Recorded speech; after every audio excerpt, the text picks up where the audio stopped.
atong mga igsuong Dabawenyo din ha. Kay baw ko nga kada tuig yun din ninyo huwaton ang pagpasiga sa Christmas decoration sa inyong City Hall. Bahin ani ang balita ni Bril Montalvo. 3, 2, 1! Sa pagpasiga sa mga suga sa City Hall grounds sa Davao City, makita nimo ang Pasko Fiesta karong tuiga nga adunay temang Christmas in the Woodland. Ma-attract sab ka sa gitason nga 30 feet Christmas tree nga gama sa mga recyclable materials. Sa kanindot sa mga Christmas decors, makapas-selfie jud ka. Kining grupo sa mga vlogger, gibuhatan gilayon nila kini og content. Ug asa pang mga lighting ma'am naami, mga tumi. Oo. Ginadayon na mo ma'am. Kanang kuan man gud ma'am, pila mo ba? Ma-explore na mo ang unsa ang kuan sa matag lugar.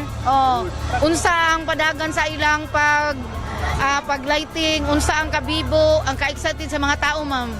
40 million pesos ang gigahin nga pondo sa lokal nga panggamhanan para sa Pasko Fiesta 2024. Kada tuig sab kining ginaatangan sa mga Dabawenyo. Ang pamilya patalinghog, hapon pa lang, nag-atang na sa big reveal sa maong aktibidad. Karong gabi una pitiging sa diya nindot kayo ang kuan ba kay daha kay mga tao, daha kay mga lights.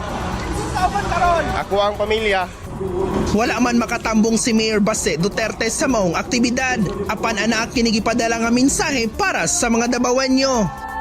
As we light up this Christmas tree tonight, may it inspire us to illuminate our lives and the lives of others.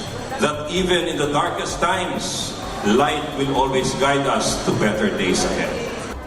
Mamahimong makita ang mga pampaskong dekorasyon diri sa Davao City Hall ground hangtod Disyembre 27. Para sa One Page, Bril Montalvo, News 5.